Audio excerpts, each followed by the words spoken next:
नागपूर जिल्ह्यातील राऊळगाव येथे स्फोटकांच्या एका फॅक्टरीत झालेल्या स्फोटाची घटना अतिशय दुर्दैवी आणि दुःखद असल्याचे नमूद करून मुख्यमंत्री देवेंद्र फडणवीस यांनी दुर्घटनेत मृत्यू झालेल्यांच्या वारसांना 5 लाख रुपये आर्थिक मदत देण्याचे जाहीर केले आहे। याशिवाय संबंधित कंपनी देखील मृतांच्या कुटुंबियांना आर्थिक मदत देणार आहे। या गंभीर विषयात मुख्यमंत्र्यांनी म्हटले आहे की मी स्थानिक प्रशासनाशी सातत्याने संपर्कात आहे। जिल्हाधिकारी, पोलीस अधीक्षक हे तातडीने घटनास्थळी पोहोचले आहेत। एनडीआरएफ, एसडीआरएफचे पथक सुद्धा घटनास्थळी आहे। पेसो आणि डिश यांची पथके पोहोचली आहेत। मदत कार्याला वेग देण्यात आला असून आतापर्यंत 17 जणांचा मृत्यू झाला आहे।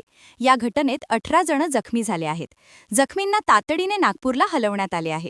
मृतांना भावपूर्ण श्रद्धांजली अर्पण करून त्यांच्या कुटुंबियांच्या दुःखात सहभागी आहोत। तसेच जखमींच्या प्रकृतीत लवकर सुधारणा व्हावी अशी प्रार्थना मुख्यमंत्री देवेंद्र फडणवीस यांनी केली आहे। या घटनेची सखोल चौकशी करण्याचे आदेश देण्यात आले आहेत।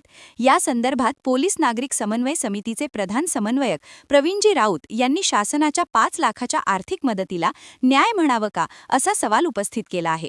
संबंधित गैरजबाबदार सर्व यंत्रणांवर सदैव दाखल करण्याची मागणी प्रवीणजी राऊत यांनी केली आहे।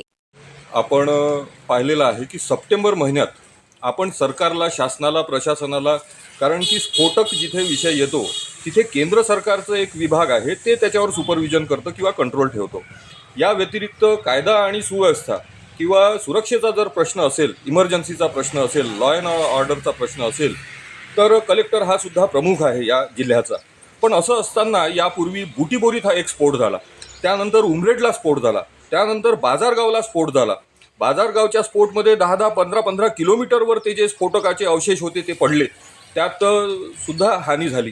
तर त्यावेळेस आम्ही सप्टेंबर महिन्यातल्या 2025 मध्ये आम्ही शासन, प्रशासन, सरकार, पालकमंत्री, मुख्यमंत्र्यांना आवाहन केलं होतं की या पद्धतीचं जर समजा बेकायदेशीर, गैरकायदेशीर, बेजबाबदार जर समजा कुठलं शासन, प्रशासन, कारखाना आणि उद्योजक जर वागत असेल आणि त्यामुळे जर कोणाचं नुकसान होत असेल तर जेवढा तो कारखानदार, जेवढा तो त्या तंत्रज्ञ प्रमुख, त्या कारखान्याचा प्रमुख जेवढा दोषी आहे या मृत्यूसाठी, 15 लोक मेले म्हणतात, काही यातून सिरियस आहे तर 10-20 लोक तिथे मेले, म्हणजे 50-50 लोक मेल्यानंतरच आता आम्ही ऐकलं की माननीय पालकमंत्री बावनकुळे यांनी काही मदत वगैरे 5 लाखाची मदत। अरे तुम्ही 5 लाखात का जीव विकत घेता का हो माणसाचा?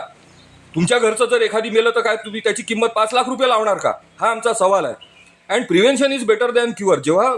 आम्ही जेव्हा वॉर्निंग दिली तुम्हाला, 6 महिन्याआधी तुम्हाला वॉर्निंग दिली, तर 6 महिने काय तुम्ही झोपले होतात का? तुमच्यावर लाखो करोडो आम्ही जनतेचा खर्च करायचा, तो कशासाठी खर्च करायचा? ह्या लोकांचे जीव घेण्यासाठी? 5-5 स्फोट झाल्यानंतर जर तुम्ही आत्ता जागृत होत असाल, लोक मेल्यानंतर 5 लाख, तर तुम्ही काही उपकार नाही केले। यू आर रिस्पॉन्सिबल आणि तुम्ही सर्वस्वी दोषी आहात। शासन प्रशासन दोषी आहे, माननीय मंत्री महोदय दोषी आहे। माननीय मुख्यमंत्र्यांना आवाहन केल्यानंतर मुख्यमंत्र्यांनी त्यांना आधीच दिशानिर्देश द्यायला पाहिजे होते की स्फोटक संदर्भात, कारण की नागपूरच्या संपूर्ण सभोवताल विविध स्फोटकांचे कारखाने आहेत आणि त्यामुळे काही कारखाने शहराच्या आतमध्ये हद्दीत आहे, काही कारखाने शहराच्या बाहेर आहे।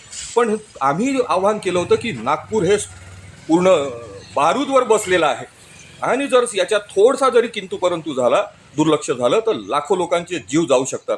म्हणून यानंतर आता शासन प्रशासनात गुन्हे दाखल करा, त्याच्यावर सदोष मनुष्यवधाचे गुन्हे दाखल करा, सगळ्या कारखान्यांना वॉर्निंग द्या आणि पालकमंत्री माननीय श्री बावनकुळे आणि मुख्यमंत्री विशेषतः, म्हणजे मेल्यानंतर मग 5 लाख जाहीर करण्यापेक्षा आधीच prevention is better than cure he precaution तुम्ही घ्यायला पाहिजे। आणि यानंतर जर समजा कोणी यानंतर स्फोटकामध्ये जर समजा कोणी नागरिक, मजूर मृत्युमुखी जर पडला तर यासाठी आधी शासन, प्रशासन, लोकप्रतिनिधी हे जबाबदार राहतील, कारण की त्यांना वॉर्निंग दिल्यानंतर, सूचना दिल्यानंतर, समाज माध्यमातून इंटरव्ह्यूमध्ये आमचा इंटरव्ह्यू आहे, तर सूचना दिल्यानंतर दुर्लक्ष करणारे लोकप्रतिनिधी 1 नंबरवर, शासन प्रशासन 2 नंबरवर आणि संबंधित विभाग दुर्लक्ष करणारे 3, असे हे 1, 2, 3 सुद्धा हे दोषी राहतील। याची शासनाने नोंद घ्यावी। आम्ही स्वतः FIR करू याच्या दुर्लक्ष करणारे, ज्यांच्यामुळे लोकांचे जीव जातात। तुमचं कर्तव्य आहे ते। What you are doing? काय फक्त पाहणार? लोकांचे जीव जाणार आणि तुम्ही फक्त पाहणार का? जय हिंद, जय गुरुदेव। क्या आप भी चाहते हैं जटिल रोगों पर विशेष रूप से आयुर्वेदिक उपचार? तो मिलिए 77 वर्षों से आयुर्वेद सेवा में लगी हुई शिवशंकर आयुर्वेदिक एजेंसी। अनुभवी वैद्य डॉक्टर, सभी प्रसिद्ध कंपनियों की दवाइयाँ और सभी प्रकार की जड़ी बूटियों और रोग प्रतिकारक शक्ति बढ़ाने के लिए कई प्रकार की दवाइयाँ प्राप्त करने का एकमात्र विश्वसनीय स्थान। हमारे यहाँ सभी प्रतिष्ठित कंपनियों की दवाइयाँ उपलब्ध है। समय सुबह 10 बजे से रात 9 बजे तक, तो फिर इंतजार किस बात का। महाजन मार्केट के पास, टेम्पल बाजार रोड, सीताबर्डी, नागपुर। 8605245080 911207900।